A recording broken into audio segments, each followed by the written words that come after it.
Students, Hindi व्याकरण में आज हम पढ़ने जा रहे हैं संधि।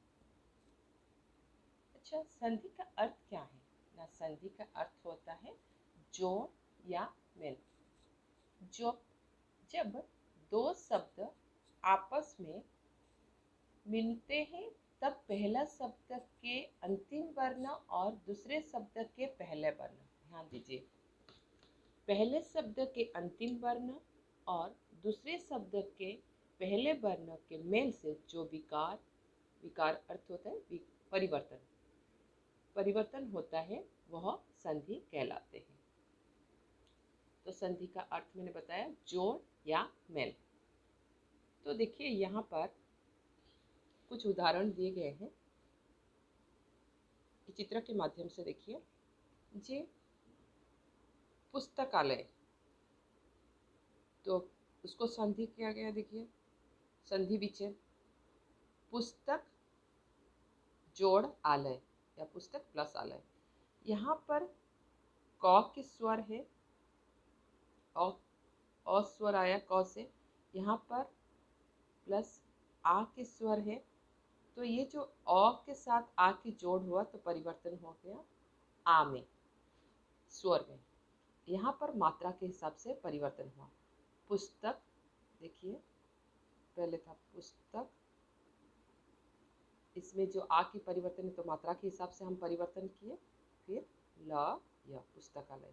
तो इसमें दिया गया है जब दो शब्द आपस में मिलते हैं तब पहला शब्द के अंतिम वर्ण क है तो इसमें अ स्वर आया, और दूसरे शब्द के पहला वर्ण क्या है? आ। इसमें जो विकार परिवर्तन इस प्रकार हुआ पैदा होता है, उसे संधि कहते हैं। इसी प्रकार दिया है सम प्लस मेलन, तो इसमें परिवर्तन क्या हुआ? सम्मेलन। ठीक है, तो देखिए फिर दो वर्णों को आपसी मेल से उत्पन्न विकार को संधि कहते हैं। फिर हम अभी पढ़ेंगे संधि कितने प्रकार के होते हैं। संधि हो गया, उसके बाद संधि विच्छेद किसे कहते हैं?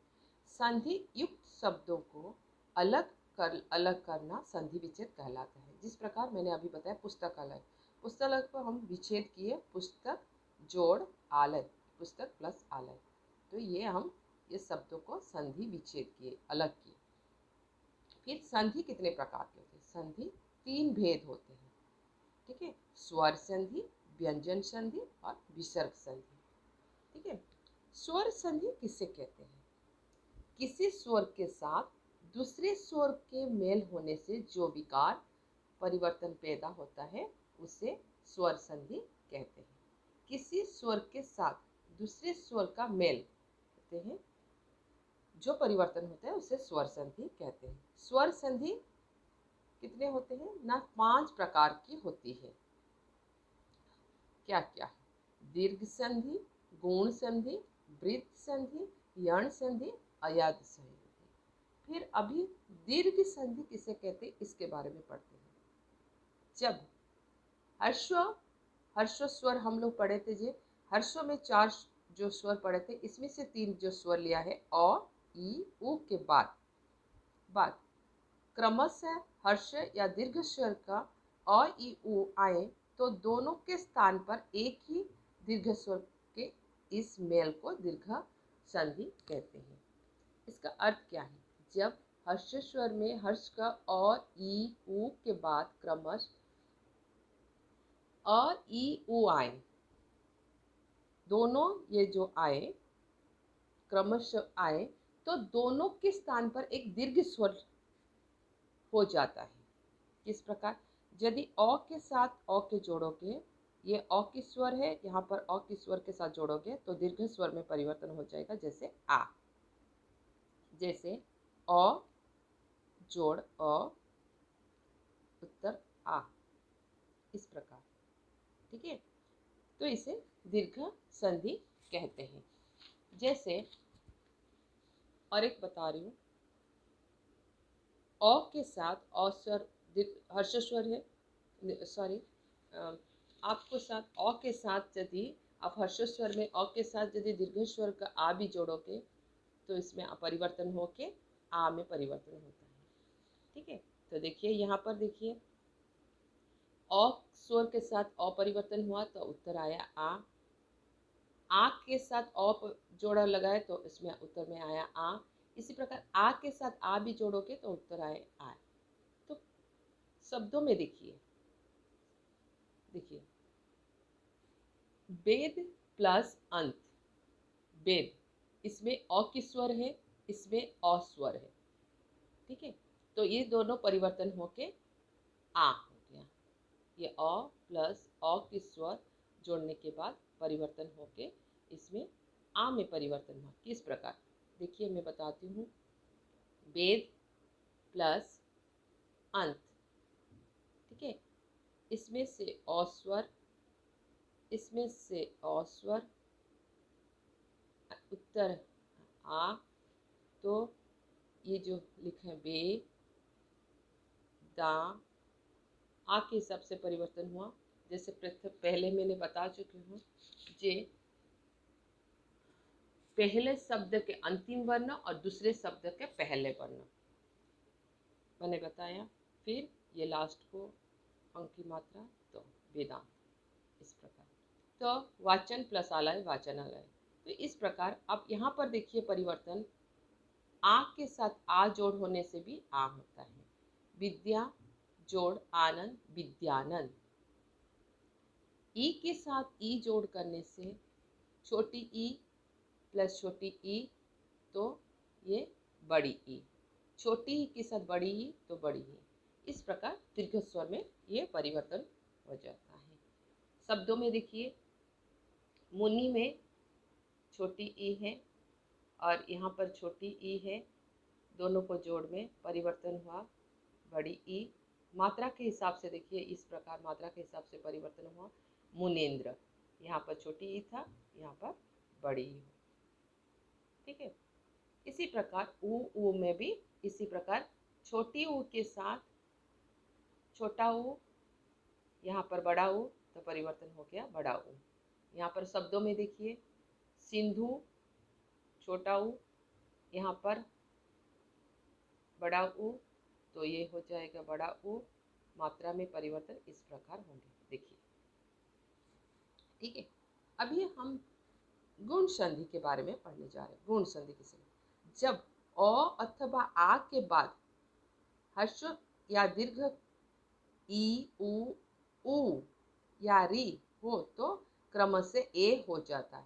ए ओ तथा और हो जाता है। किस प्रकार देखिए, ध्यान से देखिए। यहाँ पर अ की स्वर है, यहाँ पर ई की स्वर है, तो अ के साथ जब ई जोड़ोगे तो इसका परिवर्तन ए होगा। जैसे अब देखिए सूर प्लस इंद्र दिया है। सूर प्लस इंद्र में पहला शब्द का अंतिम वर्ण क्या है ना, सूर प्लस इंद्र को ध्यान दीजिए, मैं समझा रही हूँ। यहाँ सूर में पहला शब्द का अंतिम वर्ण क्या है ना, रॉ। रॉ में अ की स्वर है। फिर यहाँ पर दूसरा शब्द का पहला वर्ण क्या है ना, ई है। तो इसमें जो आपको मैंने अभी करवाए गुण संधि में क्या होता है ना, अ के साथ यदि ई जोड़ते हैं तो परिवर्तन ए में हो जाता है। ठीक है, तो इसी प्रकार ए में मैंने बोला मात्रा में परिवर्तन। तो सूर, सु को आप देखिए ऐसे ऐसे ही है, तो रॉ के साथ ई जोड़ होने से जो ए में परिवर्तन हुआ, यहाँ पर मात्रा के हिसाब से आप ध्यान से देख सकते हैं सुरेंद्र। ठीक है, आ के साथ ई जोड़ने से ए होता है, अ के साथ बड़ी ई जोड़ने से ए होता है। इसी प्रकार आप यहाँ पर गुण संधि में देखिए। फिर आप यहाँ आइए, आ के साथ उ ऊ, अ के साथ आ के साथ उ होने से ओ हो जाता है। किस प्रकार, अ के साथ उ जोड़ने से ओ, आ के साथ बड़ा ऊ जोड़ने से औ, अ के साथ री जोड़ने से अर, आ के साथ री जोड़ने से अर। देखिए इसको अभ्यास करना बहुत जरूरी है। देखिए, पहला शब्द का अंतिम वर्ण, पहला शब्द का अंतिम वर्ण और ध्यान दीजिए, पहला शब्द का अंतिम वर्ण दूसरे शब्द का पहला वर्ण मेल से जो विकार होता है, किस प्रकार परिवर्तन हुआ मैंने बोला। यहाँ पर देखिए, सूर्य उदय, यहाँ से सूर्य में अ की स्वर आए, यहाँ पर उ की स्वर, परिवर्तन में क्या होगा ना ओ, तो मात्रा के हिसाब से इस हिसाब से आप करोगे परिवर्तन। ठीक है, देखिए, तो सूर्य दो किस प्रकार हुआ, मात्रा के हिसाब से परिवर्तन करना है। सूर्योदय, सूर्य था पहले तो सूर्य हो गया, फिर इसमें अ के साथ ओ जोड़ गया तो ओ हो गया, फिर दया, सूर्योदय। इस प्रकार आप गुण संधि में देखोगे। इसके बाद अ के साथ ईर री, तो और में परिवर्तन होता है। और यहाँ पर देखिए, ब्रह्मा प्लस ऋषि, ब्रह्मा, ब्रह्मा में क्या है ना ना ब्रह्मा, तो आ, यहाँ पर फिर री, री का परिवर्तन होने से क्या होगा मैंने बताया, और में परिवर्तन हो जाएगा। और किस प्रकार देखोगे, और में ध्यान से देखिए, इसमें अ के साथ री जोड़ने से और होता है। देखिए, मैं समझाती हूँ शब्दों के माध्यम से। यहाँ पर ब्रह्मा लिखा है तो यहाँ पर आ आया, पहला शब्द का अंतिम वर्ण आ, फिर इसमें आ की स्वर है, इसमें री है, तो इसमें परिवर्तन और में होगा। और किस प्रकार होगा देखिए, तो पहले मैंने लिखा ब्रह्मा,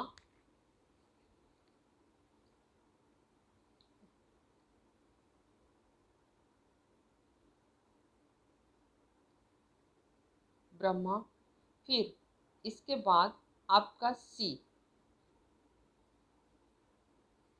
सी लिख दिया।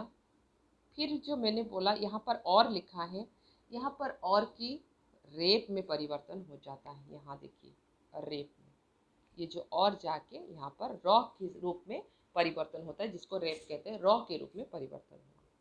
ठीक है, इसके बाद हम चलते हैं, ब्रीथ संधि किसे कहते हैं। जब अ आ के बाद यदि ए ऐ ओ या औ हो तो दोनों के स्थान पर क्रमशः ऐ और औ हो जाता है, उसे ब्रीथ संधि कहते हैं।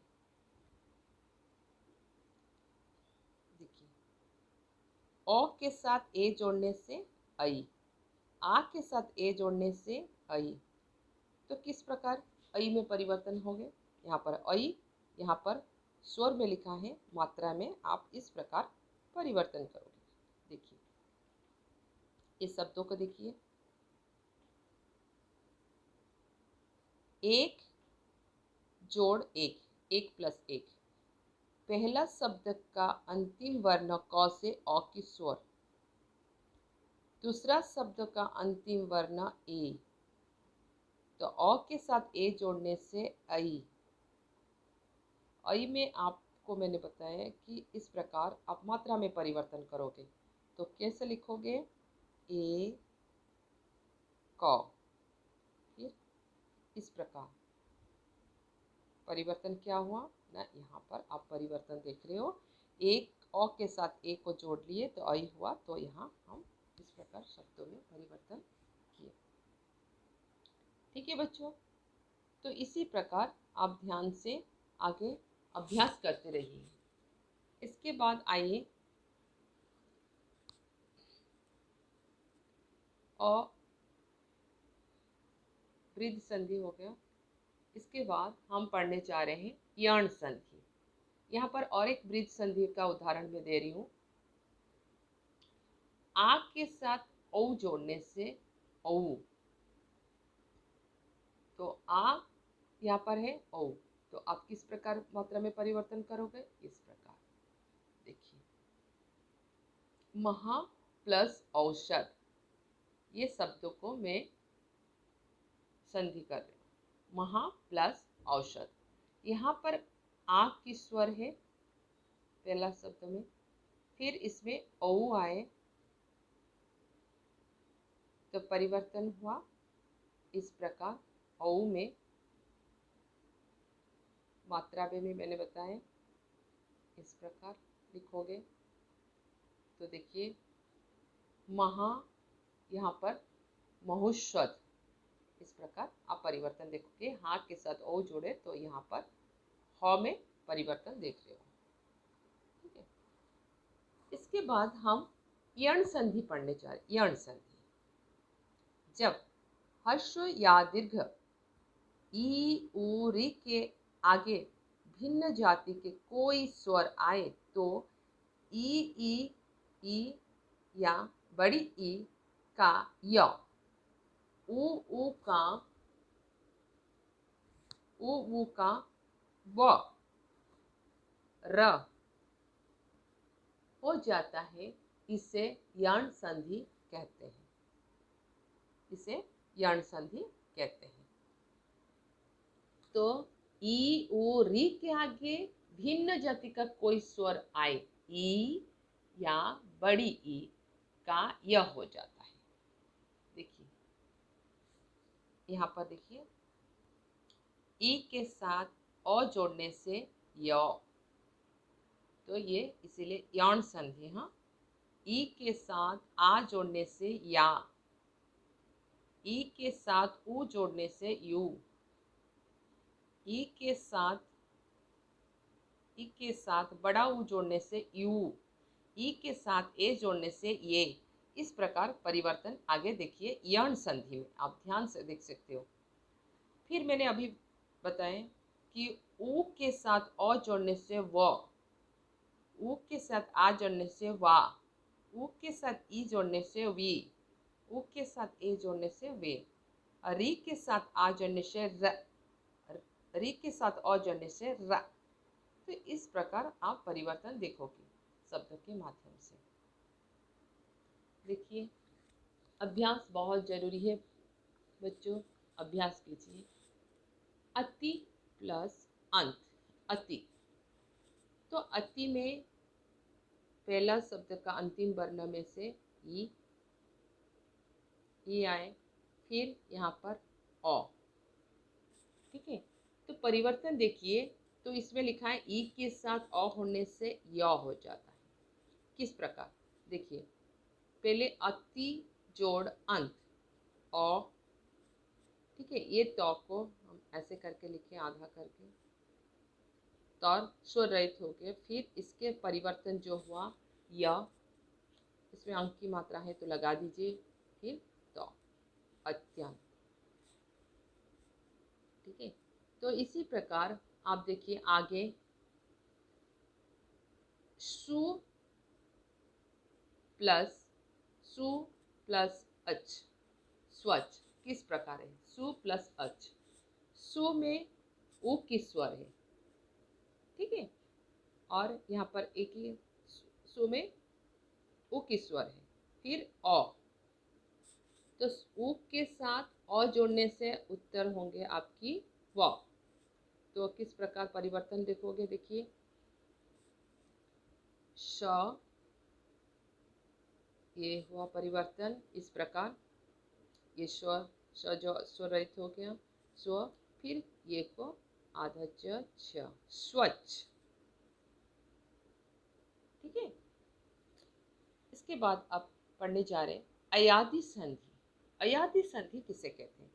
जब ए ऐ ओ औ के बाद कोई भी स्वर आ जाए तो ए का अय, ऐ का आय और ओ का अब, औ का अब हो जाता है। जैसे किस प्रकार आप देखिए, औ के साथ ए के साथ अ जोड़ने से अय। ठीक है, ऐ के साथ अ जोड़ने से आय, ऐ के साथ ई जोड़ने से आय। किस प्रकार शब्दों में परिवर्तन हम देखेंगे। देखिए ने, यहाँ पर शब्दों को देखिए, ने, ने में ये जो है इसमें एक ही, पहला शब्द में एक ही वर्ण है तो इसमें एक ही स्वर है, इसमें अ, तो परिवर्तन हुआ यहाँ पर अय अर्थात य। ठीक है, तो यहाँ पर देखिए नौ य न, नयन। ठीक है, इसके बाद और एक उदाहरण दे रही हूँ, पौ प्लस अक, पौ। तो पौ में आपने क्या देखे, औ, ओ की स्वर है। ठीक है, यहाँ पर अ की स्वर है, तो औ के साथ अ की स्वर जोड़ने से आओ होता है। तो देखिए यहाँ पर किस प्रकार परिवर्तन हुआ, पा व क, प में आ की स्वर लगा दे, फिर व लगा दिए, फिर क, पावक। ठीक है बच्चों, इसी प्रकार आज हम स्वर संधि के बारे में पढ़े पहले भाग में। दूसरे भाग में हम व्यंजन संधि के बारे में पढ़ेंगे। आप ध्यान से पढ़िए, उसको अभ्यास भी कीजिए। Thank you.